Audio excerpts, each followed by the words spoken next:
each other. You look so beautiful today. What are you doing? Are you interviewing for a new job? Yeah, exactly. That's exactly what it is. We could do it after, Ange. Okay. Does that work? Yeah. I got you started. Okay, good. So where's Walter? She tells me to sit down. So what we're doing after our call, Andy, you ever see those pet shaming things online? Where you the dog eats the pillow and they put the sign on the dog and put the picture like, I ate the pillow, right? Yeah.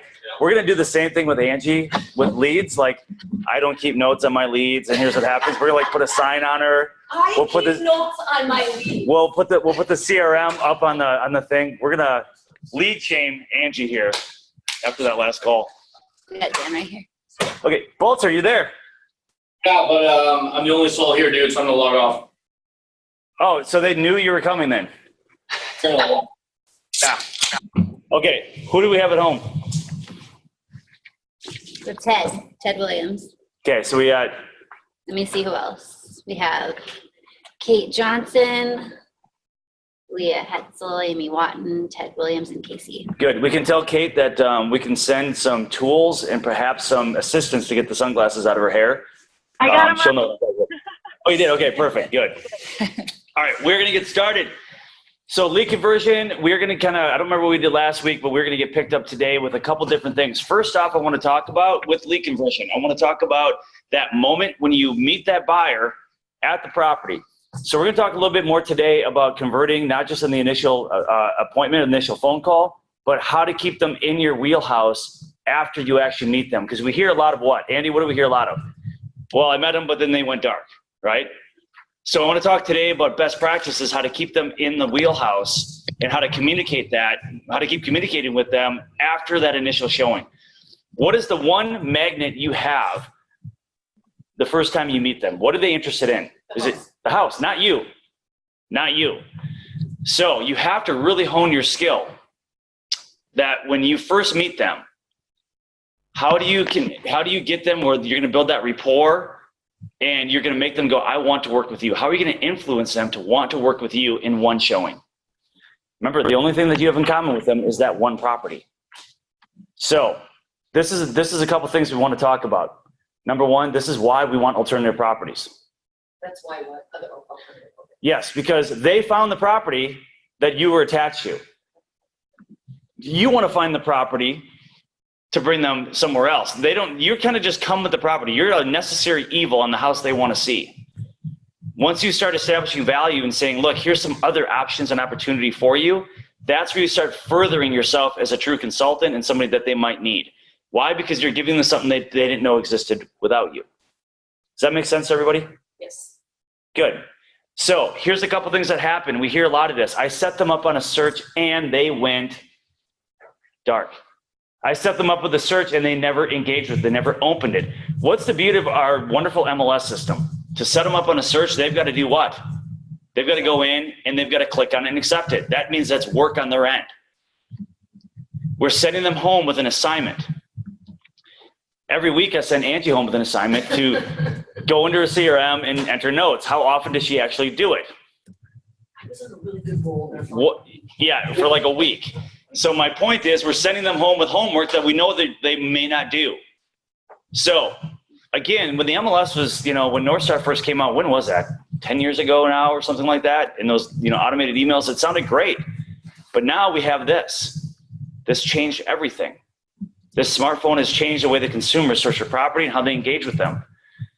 So I want to talk to you guys today about two things: how to control and privatize their search, as well as how to make sure they're engaging with the MLS that you're sending them. Can I ask you a question? Talk about sending things? Yes. This home snap? Yes. Okay.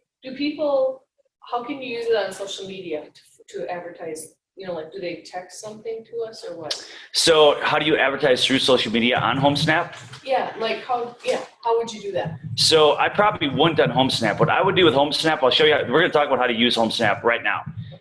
So number one, let's think about this. You meet the buyer, you have a decent showing. You feel like, the showing went okay. They were engaging with you. You're talking, you're learning about them. Great. And you're going to set them on an MLS auto search and send them on their way. Hopefully they'll open it.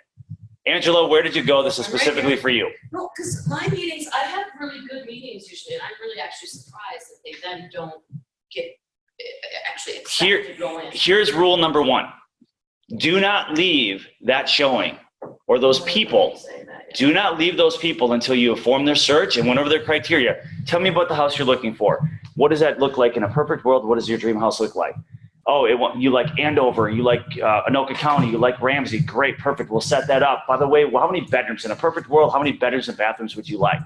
And you set up those criteria for them. You know what you do then? You hit the button and you save the auto search and you say, now you got it. So Andy, you're my buyer. So Andy, would you do me a favor? Open your email real quick. Make sure this search worked. I want to make sure that it went to your email, not to spam. And I want to make sure that it pops up so you can see how it looks. Andy, is he going to say no in the driveway? No, he's going to say, okay, yeah, I'll do that. Click. Boom. As soon as he does that, what happens? It auto-populates, and every day he's getting emails with new stuff. Now you know that he's actually going to get the emails from you. So, and here's how you're going to explain the value of the search. Remember, everything that you tell somebody that you want them to do, they're not going to do unless they see the benefit for who? Themselves. How well are you explaining the benefit of that search? Why search it on the MLS? Why take your search when they go on Zillow? Zillow is 2, 3, 4, 5 days late.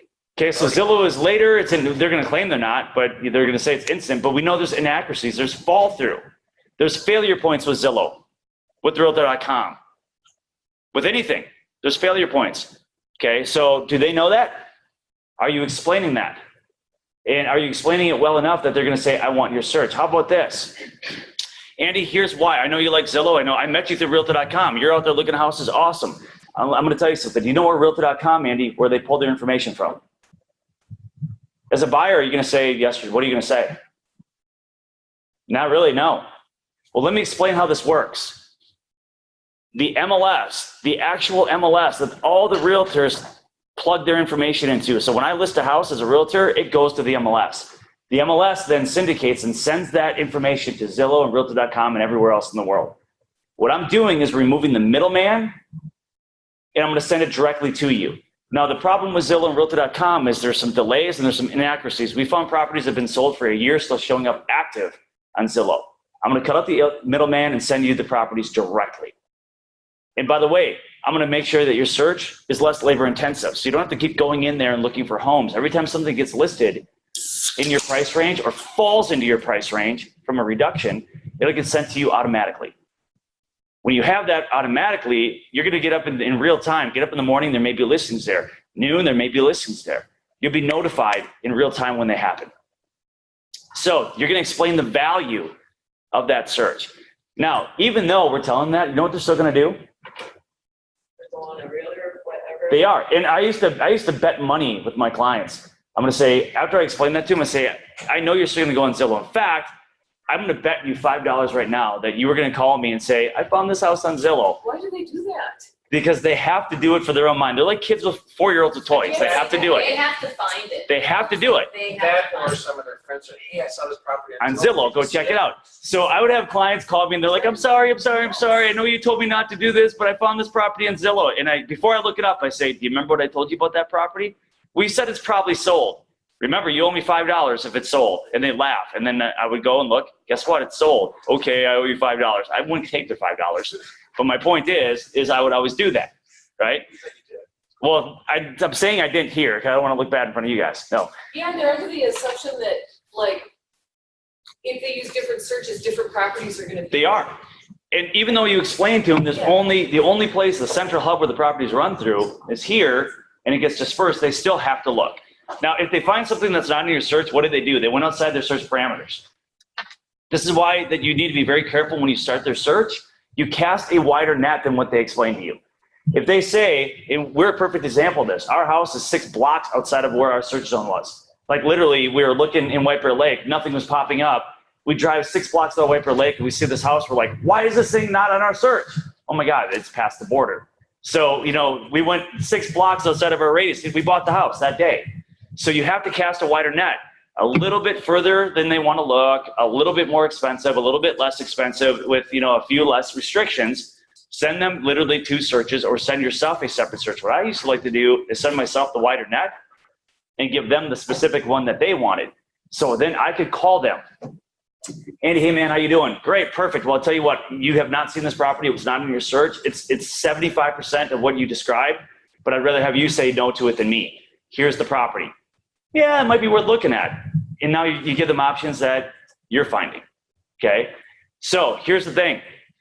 You want to give them that search, but here's the second part of that. As Roxy just said, well, why did they do that? We gave them the search and there's no other properties other than what they were giving them. They still need that tool. This is why you want to use your HomeSnap app. Give it to them. We know they're going to be doing it anyway. Why HomeSnap over Zillow? What can HomeSnap do that Zillow can't?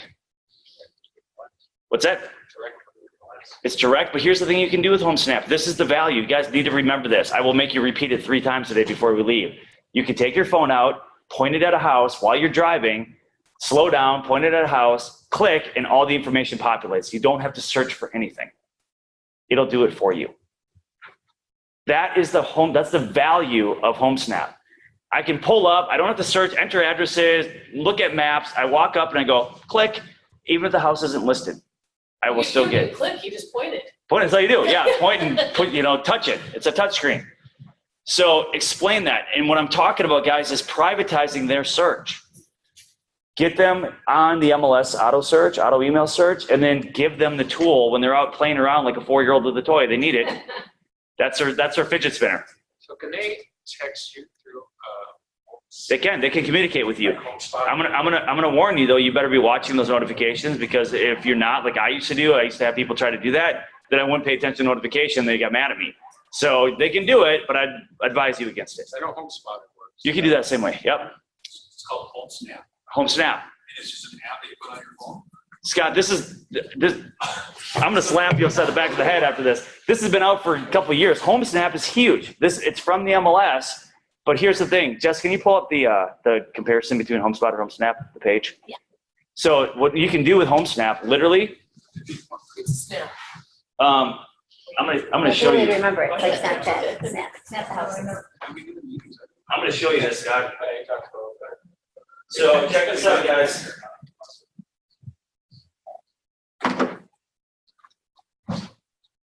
Hold on. HomeSnap. But here's what you can do. There was a house right here. Just pulls up. Okay, there was a house right here. I can get my camera. I point that at the house. I hit the button, and all of the listing information populates. And beyond that, if the house is not listed, I still do it. It'll pull up on the public records for list. How cool is that? Is that not a game changer? Oh my. That's all right. That's all right, because Scott's only 4 years behind the times. That's okay. And can you send this to them just like HomeSpotter through the app? Yeah. Yep. So here's the thing, guys. When you're talking about conversion, and this is where Andy and I have these conversations constantly, we're always looking at the tools, the automated tools, to keep people in the lead funnel, to keep them out of other people's funnels. So let's talk about what happens on their end. They meet you, and they might meet you at a house. You have a great showing, as Angela just said, who's now texting once again in the middle of class. That's okay. Rules and her just don't work together. So the reality is you're going to meet these people. You think you have a great showing. They're going to go home and they're going to engage with another search. Texting. Yeah, he's loading the app. Yeah, he's loading the app. He's doing what he's supposed to. So here's the thing. You guys, think about this. They're going to go home. They're going to jump online. They might have liked you, but now they see another house, or they talk to a lender, and that lender then pulls them over to a different realtor. So they're going to go, I work with Roxy, and Roxy's a great realtor. You should really take a look at Roxy. I don't know who Scott Manning is, but sounds like a shady character. But you should definitely look at Roxy. She's been doing this many years and this many transactions. We've worked it together a ton. That buyer is then going to get pulled over out of your funnel. When you say my leads went dark, that's really what happened. Somebody else picked them up. So you have to look at your skill set and what you're offering at that showing. My question is this: are you doing such a good job of showing that house that they go, I need you on the next one? I have to have you with me on the next one. You pointed things out to me I didn't see. You gave me information I wasn't even thinking about. You weren't just trying to sell the house and, talk about how great the sunroom would be and, for having coffee in the morning. You were talking about, did you see this possible issue or did you think about this? By the way, did you think about the resale potential in this neighborhood with this property? Here's some of my thoughts. Have you thought about this? If you're going to be somebody that's going to help show yourself as a valuable advocate, kind of a protector, something that's going to be looking out for them, that's what people want. I'm not saying talk somebody out of the transaction. I'm saying interject both good and bad, non-biased opinions. Can you do that with professionalism? Do you know enough about housing, the housing market, the neighborhoods that you can do that? So Scott, hey, I see that you really like the house. It looks awesome to me, but did you notice that the backyard is on a super big hill? And, this is a larger home that, typically would be a larger household. And that hill could very well be a problem for other individuals that you're going to sell to later. What's your thought on that? Are you worried about that? No, I'm not worried at all. I'm going to be here forever. Okay, cool. I just want to point that out. Did you notice the whole house interior is blue? The worst color you could ever have for, selling a house, like dark, like deep blue. Are you worried about that? Would you change that over? If so, I would know that some people you might want to talk to about that. Be careful, your favorite color might be blue. I'm saying that's my point. You have to be careful. And you have to say, how do you feel about that? Are you okay with that? And even though you love it, that may have to be changed over for your future buyer. Are you okay with that? Okay with the neighbor being pink. Yes, exactly. Yep. Are you okay living next door to Scott Lucy because you know about this guy? Right. So the reality is you have to be able to be that advocate and that consultant that people go, I didn't think about that. I didn't think about that. All they're looking at is they're walking in the door. Emotionally, when somebody looks at a house, when do they decide they want to buy it? 10 seconds in. 10 seconds in. Within 10 seconds, they know, I want this house. Now think about yourself. Emotional purchases. Emotional purchases. How clear do you think when you're emotional? Very expensive. Exactly, right? I mean, emotional, decisions are basically, that can lead to some problems, right? So you are the one that's supposed to be non-emotional, walking them through and pointing things out that they're either seeing or not seeing. Get good at that. Get good at privatizing their search. Get good at making sure that the action items you need them to do get done right in front of you, and you set the next appointment. And I hear this from agents all the time. I try to set the next appointment, they didn't go for it. Well, I'm going to tell you right now, get better at doing it. Get better at doing it. So Scott, here's the thing. We were looking just at this one house today. Right now, the rhythm is about 2 houses a week are being listed in the neighborhood that you like, and at least one is being reduced. So here's what we're going to do. The market's hot, things are moving fast, and we can be behind the 8 ball. I don't want to see that happen for you. I want to make sure that I'm having time for you and only you. So I'm going to book an appointment with you for Wednesday, Thursday, and Friday at 4 o'clock every single day. So if that time works for you, but that's your time. If some property happens to come into the market at that time, you and I are going to go look at it. So does that work in your calendar? Yes. Perfect. And I've had agents tell me, well, they just say, well, let me know. I'll let you know when I see something I like. But do you have the rebuttal to that? Are you giving the value of why you're setting that appointment ahead of time? And the value is the market's hot. If you're behind the 8 ball and trying to get into it after you see it, you could already be too late. And I'm going to make sure that I'm available only for you because this is your time. We're going to put you ahead of other buyers because we're going to be more organized than other buyers. Can you do that dialogue again then? Say When again? they say, oh, if I see the house, I'll call you. Right. So yeah, what they're going to say is, if I see something I like, I'll just let you know. That's the brush off. That's really the brush off. So what your response is going to be, it's going to be, hey, I understand, but here's the thing. The market right now is hot. The best properties are gone dang near the day that they're listed. Okay. So if you happen to see something at noon and you're looking for someone to show it to you and you're scrambling by 3 o'clock, you may not get into it. So I'm going to have you locked and loaded, ready to go. That way, if something happens, I'm available and you're available every day at this time. We're going to be ahead of the 8 ball, not behind it. Do you want the properties people are bypassing, like tier 2 properties, or do you want tier 1 that everybody is jumping on that are gone in a day? Because that's the rhythm. That's how we got to do this to be successful in those properties. Remember, you're not just telling them what you want them to do. You're giving them the benefit of it and even the result of the benefit. Because sometimes you have to go that deep, 2 levels deep. The benefit is you're getting in before everybody else. Well, what's the result of that? Well, everybody else is losing out and you're getting the house that everybody wants, right? So the bottom line is, guys, you have to get really good at those conversion techniques at that first showing. This is your speed dating for clients. You're in the house with them sometimes 5 minutes, sometimes an hour.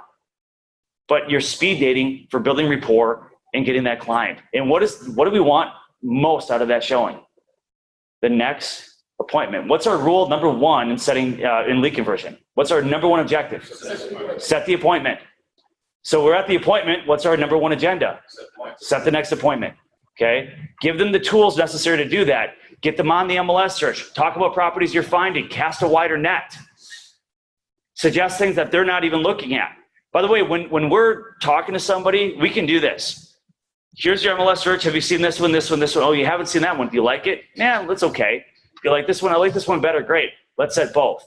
Well, I'm not sure if I really like that one. That's perfect. You're not supposed to like all the houses that you go into. They're supposed to be good enough just to get you inside for comparison's sake.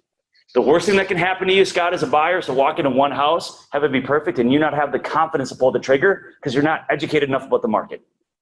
We're going to make sure that doesn't happen. We're going to look at a few things. I'm going to suggest a couple that I think are going to be good for you as a buyer to look at. I don't think you're going to buy, but there's things about them I think you really need to see.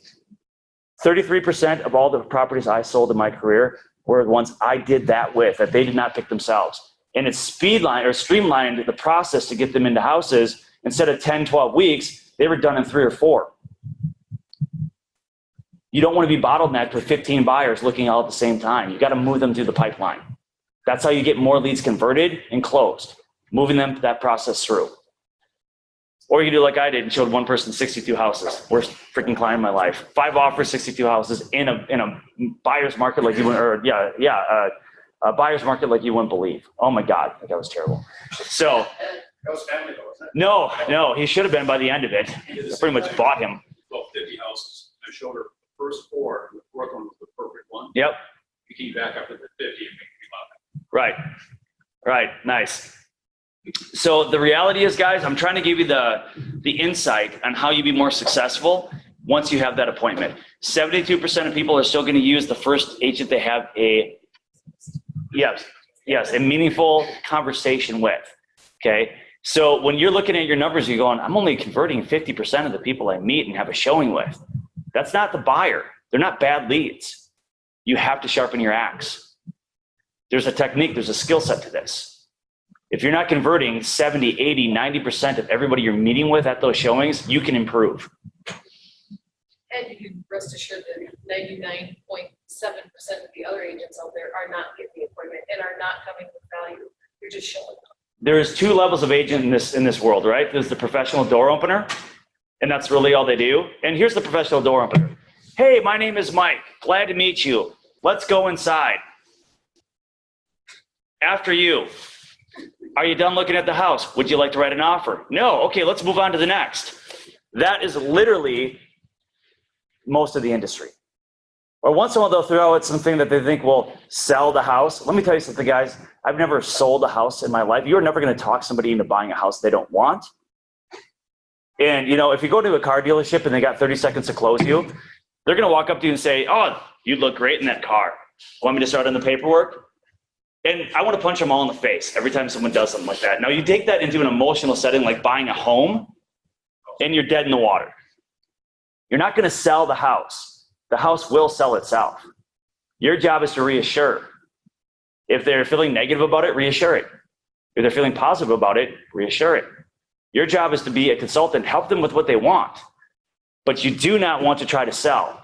Professional door openers walk in and point out, oh, how great with when this thing is staged and how beautiful the furniture is going to be. You don't need to do that. You don't need to paint the picture for them. Sometimes you will have to reassure.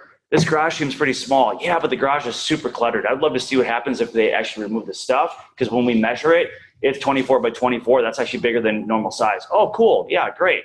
Now I pointed something out. But you're never going to sell people on concepts that they don't like. It won't happen.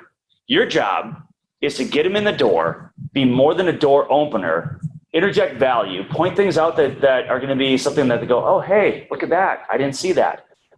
You know, did you notice that the entire yard ran towards the house? And, you know, the weird thing, you know, that whole guy, Newton with the apple on his head, there's that gravity thing. So when water hits, which sheds about, what, 1 inch of rain will do like, you know, 350 gallons of water per hour or whatever it is. That's all going towards the house. We don't see any water in the basement, but my guess is it could be there. So if you did love the house, we'd probably want to talk to them about a moisture test. How do you feel about that, Mr. Buyer? Great advice. I didn't even think about that. Perfect. That's why, Scott, I need you on these showings, because you think of those things. I'm thinking about where the furniture is going to go and how the kids are going to grow up in the house, and you're thinking about saving me $20,000 in restoration. That's why I need you. So ask yourself, are you doing that? Now, don't misquote me. I'm not saying try to do the job of a home inspector. I'm not trying to tell you to do that. I'm trying to say this could be a red flag. We may want to talk to somebody about that. And on the bright side, if it's a home that's really cool, then show that, gosh, this is priced great, right? Yeah, It's not so always dark, it's always, it can be the good news about a home. you have to do both, right? You even though, yes. So what would the balance be? Because, okay, my current situation, I'm working with a buyer right now, and we're going into houses, and right away I can spot if there's foundation issues. Right. And I let them know, like, hey, this house may have foundation issues, but Right. I don't know where the balance will be if, you know, you're saying to kind of keep your buyer's best interest, but not forcing the buy. I don't know where the balance. So the balance is going to come down to a little bit of a judgment call, where if I'm seeing there could be foundation issues, Mr. Buyer, you know, look at this right here. This is why I think there may be foundation issues. I would say if you're going to buy it, we're definitely going to want to get that inspected. How do you feel about that? Everybody has a different risk tolerance. Everybody has a different budget. Everybody has different things they care about and don't care about. Your job is to point it out and let them make the decision. Now, and to Roxy's point, when the house is just great, it's 30 grand under market value, brand new, it's beautiful. Here's the thing, the reality about that, you don't need to barely even open your mouth because they see it too. Oh my God, holy crap, Roxy, this house is awesome. Yes, it is. What do we want to do with this one? This thing is not going to be here long. Do we want to start working on getting this thing rolling? So my point is you can read the buyer most of the time. If they don't see how awesome the house is, they simply haven't seen enough houses yet. That's what it is. They're just not experienced enough. We can fix that problem by taking them through more houses. My point is you don't want to sit there and tell somebody and force somebody, you know, force it down somebody that this is the best house you're going to get and this is the perfect house for you. If they're not feeling it, you're not going to convince them. You have to let them get there on their own by seeing other stuff. When they start asking questions and frustration, like, God, how come these houses all suck? Well, they all suck because it's a low price range. This is what the market brings for this price range. So we've got a couple options. We up the price range, we rehab the house, we do something. But if you're not currently happy with what you're seeing, that's because that's what the market will bear for this price. How do we fix that problem? Let's move 15 miles out. Let's talk about how to increase the budget. Let's talk about how to actually qualify for more money. We can fix the problem, but your job again as a consultant to identify the problem, help them through it, and give them solutions. Not sell them on why they should just spend more money. My point is this, guys. If you become more of a consultant on a higher level, buyers will want to work with you in that first showing, in that first meeting. They're going to say, this is a different realtor. This is not what I'm used to. I'm used to somebody showing up, opening a door, asking me if I want to write an offer and tell me, you know, making small talk, having fake laughing, fake conversation. And, you know, You're ready to go. yeah, I'm adding value. He's not. What you need to do is figure out, how do I add that value? So Andy and I are working on different technology platforms that are going to help your leads, on the lead team anyway, that are going to help your leads stay within that funnel. Realty Group can walk right beside us and use some of the same technology and platforms to help automate some of that. But at the end of the day, when they're ready to make a choice on an agent, they still have to feel like this is the right agent. So here's some of the suggestions I have. How many people have shadowed their home inspector? Good. When's the last time you've done it? Beautiful. So when you learn enough of the hot buttons, what are the hot buttons in home inspection? Mold, Mold, foundation issues, grading, roofing, windows. windows, right? I mean, like what's always called or Well, things that you just kind of see like that are hot buttons. Like, you know, you're not going to be able to GFCIs in kitchens, you know, in bathrooms. There's things that you just see called out a lot. Handrails, yep. So, you know, yeah, so moisture issues, right? So what you're able to do is not do the job of the home inspector, but point those things out. Commonly, you know, during a home inspection, we're going to see this. We're going to see this called out. How does this make you feel? Are you okay with this kind of issue? You know, not to scare the buyer, but the bottom line is when you're pointing out things that they're not seeing, you become valuable. So I'm sure that makes sense to everybody, right? Something that they don't see, they don't know that FHA is gonna call it a handrail. No, but the minute you let them know, what did you just do? You inserted value. And it's going to create dialogue. Well, Angela, I really like the house. Do you mean I can't get the loan? What do we do about this? Well, here's the solution. Here's how we fix it. So my point is always have the next step in mind. We can call it out, and the solution is going to be, we're going to need to talk to somebody about this. I'm seeing sagging in the house. If it's a concern for you, or I'm seeing, you know, big vertical cracking in concrete in the basements. If it's a concern for you, here's how we deal with it. We're going to talk to this kind of professional, which I have right here in my VIP move, in my nice little organized list of contractors, but that's how you use that. Okay. Mike, and maybe you have a set schedule that you want to talk about. Since our meeting this morning, or our telephone conference this morning, and Bruce's client who showed up and recited agency. And yes. she just seems so adverse. I would just say, let it go. Okay, let that go. Open the door and just look at you on. I would. And don't call me again is what I would say, because because the reality is there's certain buyers that have such blatant disdain and mistrust of realtors. I don't want to work with that. Buy a house then. She's going to buy it on her own. She'll work through a listing agent because she's going to think that she's going to work that listing agent for commission and represent herself. She's smarter than everybody else in the room. Okay. Let that go. Okay. Yep. Okay. Now let's get back to the original conversation piece, because what we're going to talk about now is some of these, as we're implementing YLOPO, because we're going right now. I think Andy and I talked that we've got more than 20 leads in 3 days' time from YLOPO. And you guys, we haven't opened it up yet to the brokers. We're testing this thing out on our own first, and then it's going to go to you guys with an availability to piggyback. But I want to talk to you guys a little bit about the conversion technique on long-term nurture leads.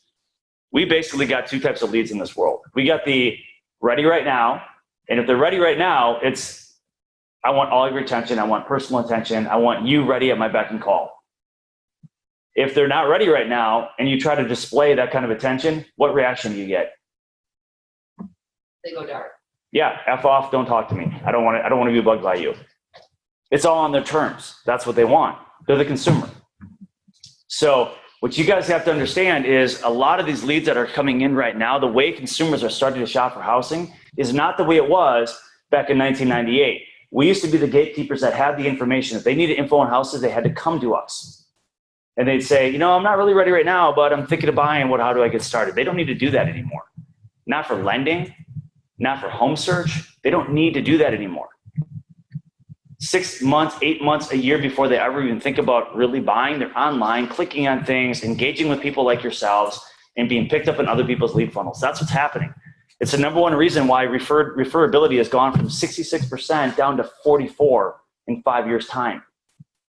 That's a 20% differential of agents that were referred to clients, 20% in 5 years. What does it look like 5 years from now? There's a reason I keep talking about lead conversion and lead generation in here, and we have a lot of sphere of influence agents that work primarily off referral. But there's a reason I keep going back to this, because I'm not looking just at today. I'm saying, if you want to survive 5 years from now, this is where it's going.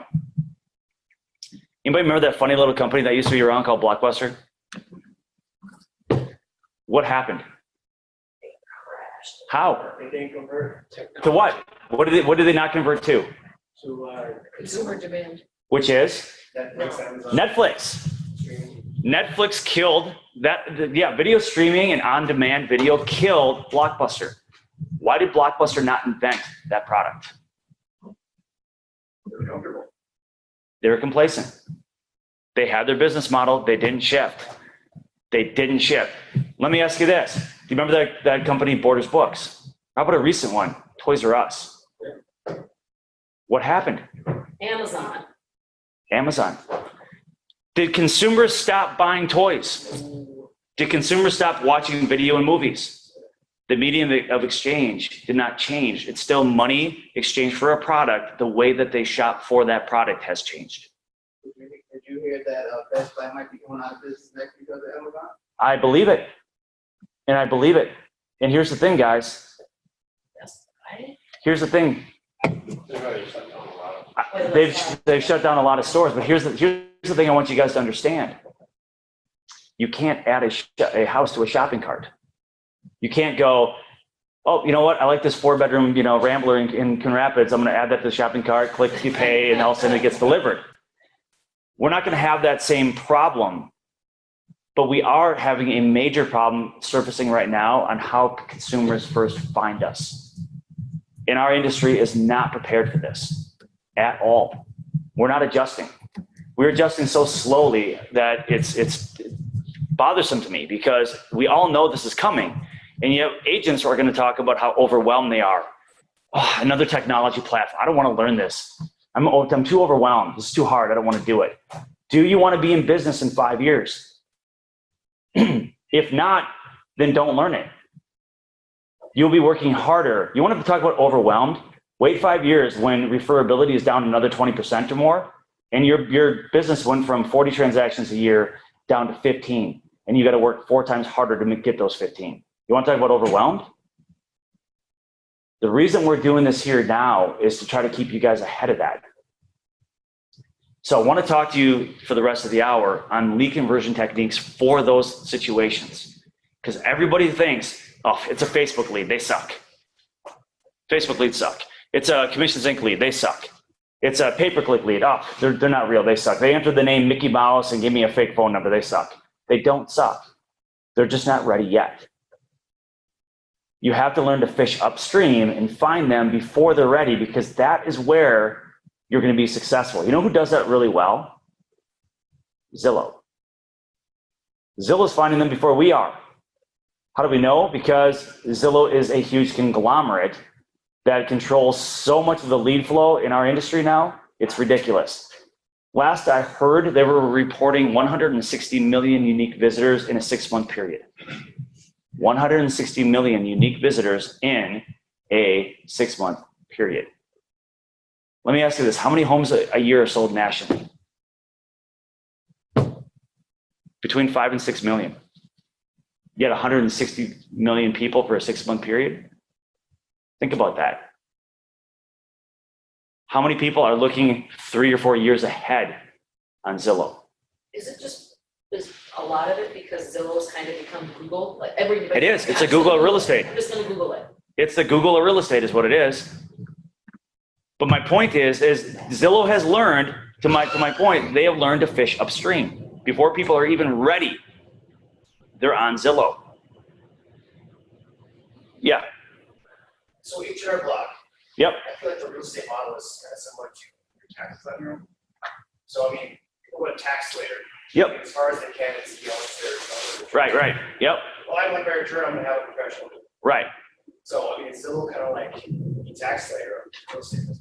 In a way, it kind of is. It's an incubator, but they're getting paid heavily by us to incubate our leads. Now, keep in mind, 72% of people are still using the first agent they have a substantive contact with. And I don't think that's going to change. The question is, and I want to also draw this picture. We have so many people in our company and the industry as a whole that are good with referrals. They get a lot of referral business. But here's the idea. Think about this. 22% of each seller you have will try to refer you 4 times. When's the last time you actually got a referral from a seller? Happens, but how often? Is it 4 times per seller? No. 66% of all sellers will try to refer you at least once. Think about this. We're not educating people how to refer us, number one. Number two, our retention, like 77% of people say, yes, I would use the same agent again. 12% do. Why? We fall off in our communication. We don't follow up. As those practices continue, as we continue to not follow up, continue to not educate people how to refer us and not be engaged in their lives, Zillow and every other agent out there that's fishing upstream is going to take more and more and more of your database. That's what's happening. So I want to talk to you guys about how to be successful in today's market as well as next year's and the year afters and the year afters. When you start learning to fish upstream, you have to frame your conversations and your mindset much differently. Number one, it used to be that people came to you when they were ready. You knew if they came to you, they're going to list in the next 30 days, or they're going to buy in the next 30 or 60 days. They're ready. That's what we've been prone to in our industry from day one. When people come to us, they're ready. Now they're not. I want you guys to make this big distinction. This is the biggest distinction I'm trying to draw out for you guys. You have to be ready to talk to somebody when they're ready to learn, and give them permission to be ready to learn, but not ready to buy. So Andy, thanks for inquiring on this property. Is it my safe assumption, based on our conversation, you're not really ready to buy? You're more ready to learn, but not ready to buy. Safe assumption, great. I applaud you, because you know what? People often spend more time researching the car they're gonna buy or the vacation they're gonna take than the house they're gonna buy. So good job for you for getting in early on this. Let me show you how I can help you. Or how can I help you? What's important to you early on? Have a conversation and a dialogue with them about what's important to them. What are they worried about? What are they thinking of? What's their challenges? What's their misconceptions? What don't they know? Even somebody that's bought 3 houses in their life is not an expert. So what don't they know? What can you fill in? When I talk about being a consultant, this is where you got to really focus your chops. What can I do with somebody that's not going to buy for a year to build out a process to keep them engaged? What kind of information can I give them? What can we talk about early on? So Andy, a year from now, when you're thinking about buying, generally there's 3 ways that people purchase properties. Either they're going to get a mortgage, buy it in cash, or get a gift, or some combination of those. Where do you fall in? I'm probably going to get a mortgage. Awesome. Good deal. Like most people out there, you're going to get a mortgage. You know what that looks like. Well, I'm just going to go to my bank and get one. Oh, cool. Have you started that process? No, I'm not doing this for about a year. Nope, totally understood. I'm going to give you a little bit of help here. We're going to tell them what to do, but also we need to give them the what. When we tell them what we should do, got to give them the benefit, right? Why am I telling you to go do this a year from now, or a year early? Is there a benefit to you doing it a year early? What is the benefit? Credit issues. Fixed credit issues, know exactly what you're qualified for, to learn to say, well, I know exactly what kind of house I can afford, right? But what Scott's saying is absolutely true. How many people can't qualify for a loan even though they think they can? We run into this every single day. Can you tell Andy that, dude, you might not qualify? Probably not. He's gonna be like, screw you, my credit's great, right? Say that. No, but you can frame it like this. Tell you what, Andy, this is one of the main reasons you want to start now, because a lot of people have things on their credit they're not aware of. And it takes time to fix that. This happens so often today. Well, I just have my credit pulled in Credit Karma. That's not the same thing. What we're talking about is a full credit pull from 3 bureaus that you need a specific type of credit pull to do that you can't get on your own. So what I'm going to do is have Jamie over at Amic give you a call, run you through just the credit app. Make sure, taking a look at your income, your assets, and your credit, that if you were buying a year from now, based on today's information, then you're golden. If there's things you need to fix, that could take a year. We've seen it take a year. Do you want to start that process a year from now and be pushed back a year, or would it rather be solid with a little security as you're investing time? Dude, you were last night clicking on things at midnight. As you're investing that time, make sure that that time is spent worthwhile, that you are solid in a year. Because if not, your time is better spent fixing that problem. Does that make sense? Give them the benefit of why you're asking them to do something, and then hook them up with the resource to do it.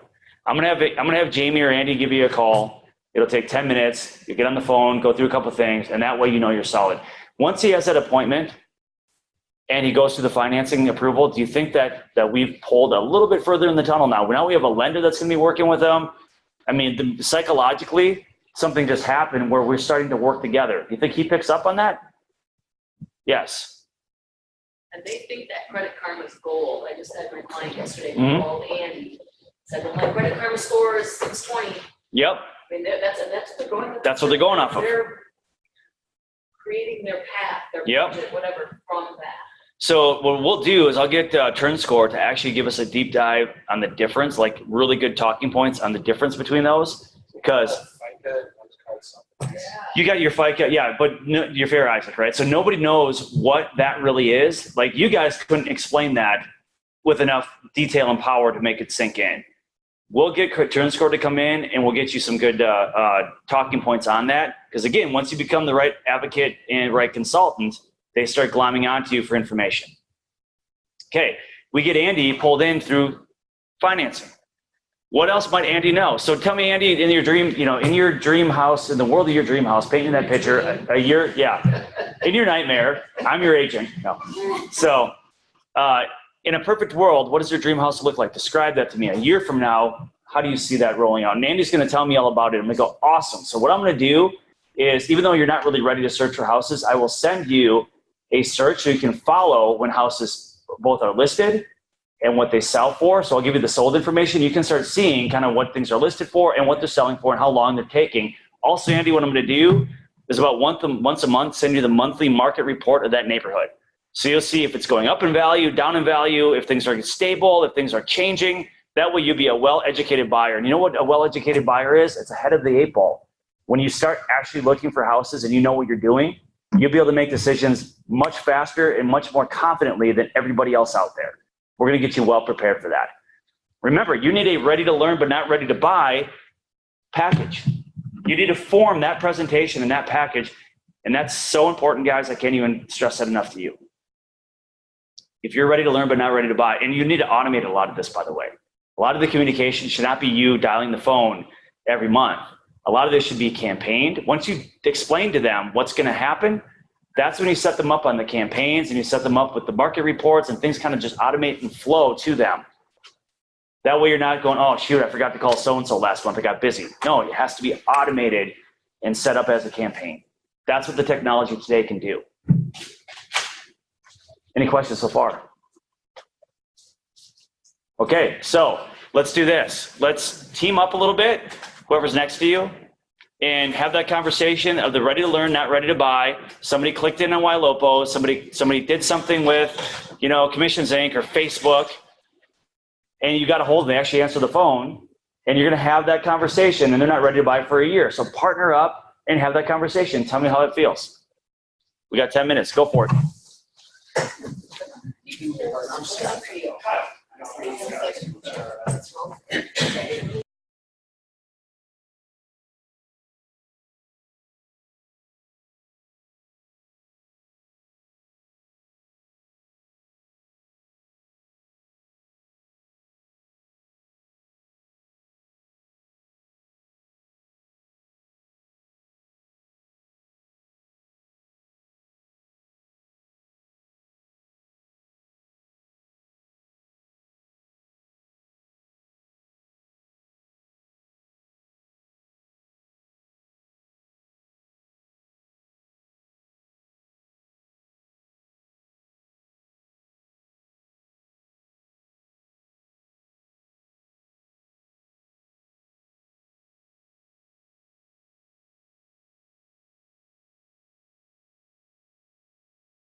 kind of built that rapport.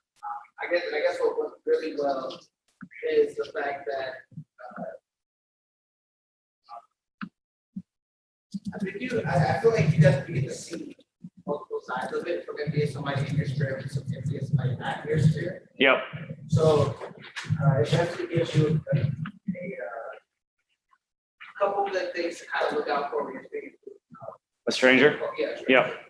And Aaron? Yeah, I'd say, hitting that brick wall initially Yep. is okay, Yep. because it kind of provides a starting point of where to go next, your point B. Yep. So covering those questions like, what attracts you to the property, what's your timeline, where are you at right now? Right. Approved. Oh, I'm not quite there yet. Oh, that's fine, we can. Then you pivot. The process. Yep. There goes the pivot. Okay. Next group. Lucy. I think the best thing is when you start talking about financing and realize that you don't have to qualify today, just go get an education. Yep. Okay. And how did that flow? Pretty good. Any struggles in the conversation? Okay. You're just that smooth though. That's why. How about you guys? She set up the joint. I got her to go see a house with me. I'm like, Love it. Roxy was easy. Nice. Nice. Roxy's so nice, isn't she? Hey, you know, all calls aren't hard. Yeah. Yeah. No, they're not. Any stumbling blocks or any pain points through it? No, pretty good. Perfect. Angela. I was just sucking up to, the lead guy. Yeah. Right. Yeah. So Andy is the one that felt awkward. Yeah. I guess Yeah. I sit next to Andy. And he's like, look at the time. What time is the class over again? Yeah. All right, good. We're going to take a 5-minute break or 3-minute break. We'll start at 5 minutes after we are doing listing presentation, pre-listing package, and value proposition for higher commissions. That was me. Just because I want to